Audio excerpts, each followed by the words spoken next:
It's the third day of intense discussions in Geneva between Iran and the 5 permanent members of the UN Security Council plus Germany over the Iranian nuclear energy program. Now, hopes are rising that a final deal that many say could end a decade-long standoff over the Iranian nuclear energy program is just around the corner. Friday has been a day of multiple meetings between the negotiating parties. The Iranian delegation has been engaged with one-on-one meetings with other delegations to hammer out the details of the draft in the past few hours.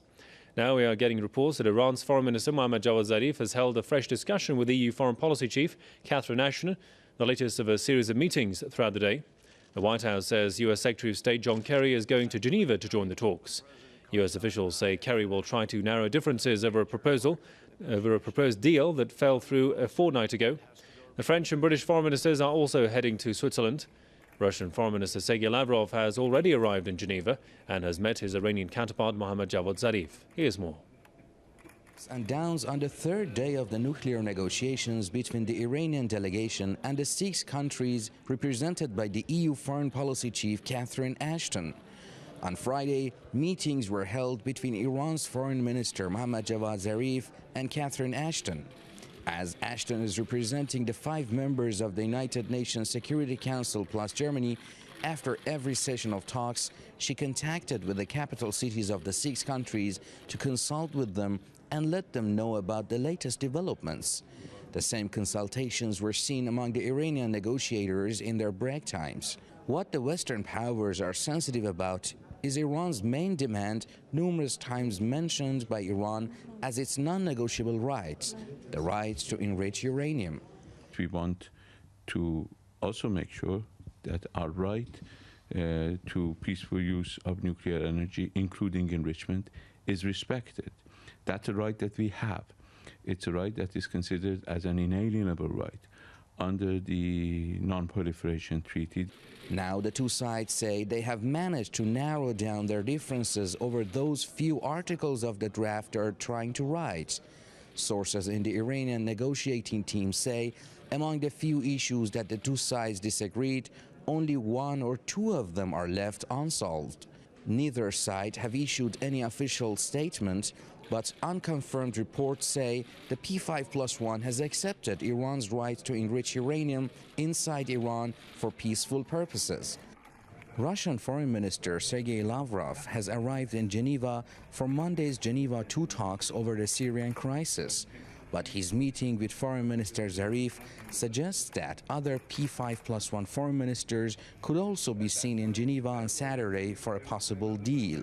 Despite all the contradictory news different media are reporting, the 2 sides are making their efforts to reach an agreement, and there's still a chance for success if the P5+1 accepts Iran's right to enrich uranium to be mentioned in the draft. Ehsan Kevani reporting for Press TV in Geneva. Let's cross over to Geneva now and talk to Press TV's Homo Lesgi. Homo, over to you. What's the latest? And of course, tell us more about the fact that we know that according to the Iranian Foreign Minister, 90% of the work has been done. Tell us more about the fact that has any side spoken of the remaining 10%, the 1 or 2 main sticking points in the talks?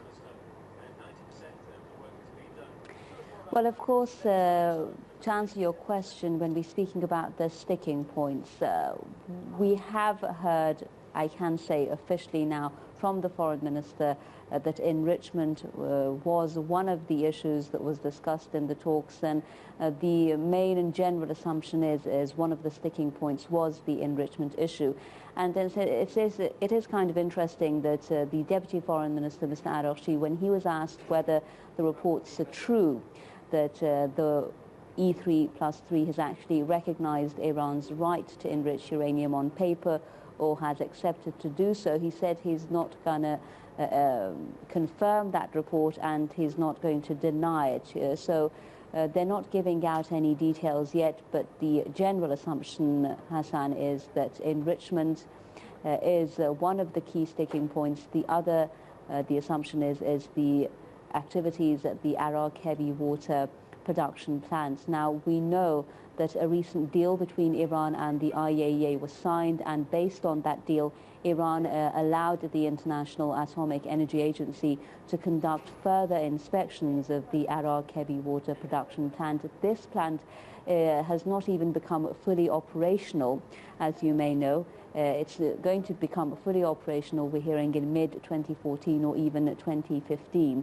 And Iran has been saying that all its activities are being conducted under IAEA supervision, and that the recent agreement leaves no excuse, for the French side or any other side in the talks to come and raise questions about it, because this agreement is a step forward and is meant to show that this issue can be resolved within the framework of cooperation between Iran and the IAEA. So the mood here is very positive as the night moves on, and Catherine Ashton and Mr. Zarif are holding another round of talks and fresh talks. We're hearing John Kerry on his way, William Hague, Laurent Fabius, the Chinese foreign minister, and the Russian foreign minister, who's already here. So with the foreign ministers all headed to Geneva, everyone is assuming that the sides are this time very close to a deal.